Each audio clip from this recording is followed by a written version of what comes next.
أهلا بيك في ستارو مصر. الحلقة النهاردة مش عن صفات، مش عن كليشيهات، ولا عن إننا نقول الثور عنيد ونمشي. الحلقة النهاردة عن إنسان بيحاول يحمي نفسه، بيحاول يبني حاجة ثابتة في عالم كله بيتغير. بس السؤال، إمتى الأمان ده بيتحول لخوف؟ وإمتى الثبات بيبقى سجن؟ تعال نفهم مع بعض. الثور من صغره بيتعلم درس واحد: لازم تأمن نفسك. ممكن يكون اتعلمه من بيت مش مستقر، ممكن من موقف خسر فيه حد، ممكن من شعور إنه لوحده. مش مهم السبب، المهم إنه قرر من جواه: أنا مش هسيب نفسي تاني من غير أمان. وعلشان كده بيبني حياته كلها على فكرة واحدة: الاستقرار. الاستقرار في الشغل، الاستقرار في العلاقات، الاستقرار في المكان، حتى الاستقرار في الروتين اليومي. لأن جواه صوت بيقوله: لو كل حاجة ثابتة مش هتتأذى. بس المشكلة إن الحياة مش ثابتة. الثور مش بيخاف من التغيير علشان كسلان ولا علشان جامد، لا، هو بيخاف من التغيير علشان التغيير بالنسبة له معناه خسارة. خسارة الأمان، خسارة الناس، خسارة الحاجة اللي بناها بإيده. وأصعب خوف عنده إنه يبدأ من تاني. يعني إيه يبدأ من تاني؟ يعني يبني علاقة جديدة، يعني يدور على شغل جديد، يعني يتعرف على ناس جديدة. كل ده بالنسبة له مجهود نفسي رهيب. لأن الثور مش بيبني بسرعة، هو بيبني ببطء، بيبني بحرص، بيبني بثقة لو اديتها له. وعلشان كده لما حاجة تنهار بيحس إنه خسر سنين، مش لحظة.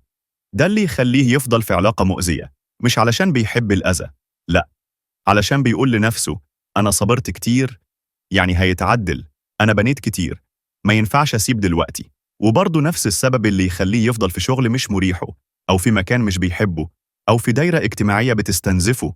لأن جواه بيقول: أنا عارف الحاجة دي، أنا متعود عليها. الجديد مش مضمون. وده مش عند، ده خوف. خوف من المجهول، خوف من إنه يغامر ويخسر تاني، فيفضل يختار الألم المعروف على الراحة المجهولة. الثور في الحب بيدي كل حاجة، بيدي وقته، بيدي اهتمامه، بيدي أمانه كله. بس المشكلة إنه بيحب بطريقة فيها خوف.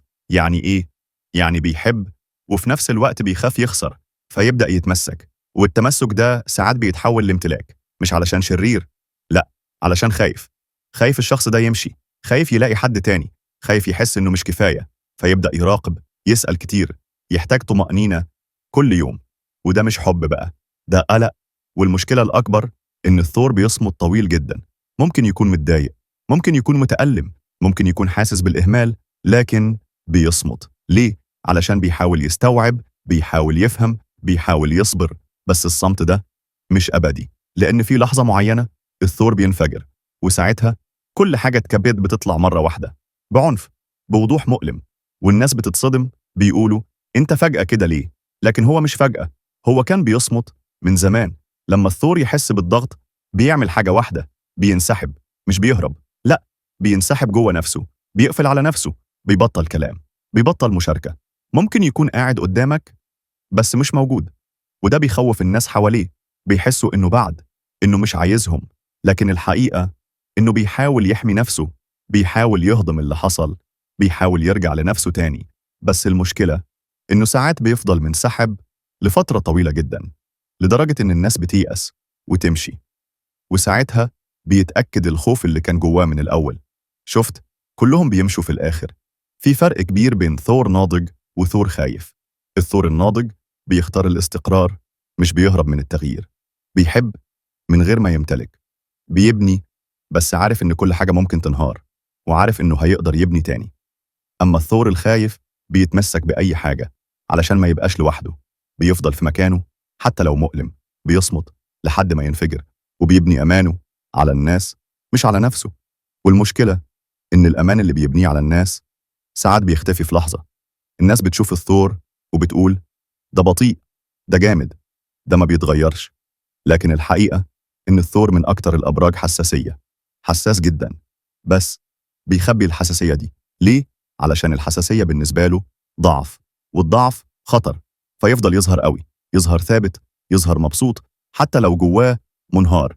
وده اللي بيخلي الناس تسيبه، لأنهم مش حاسين إنه محتاجهم. لكن الحقيقة إنه محتاجهم جدا، بس مش عارف يقول. الثور محتاج حاجة واحدة بس: طمأنينة. مش طمأنينة بالكلام، لا، طمأنينة بالأفعال.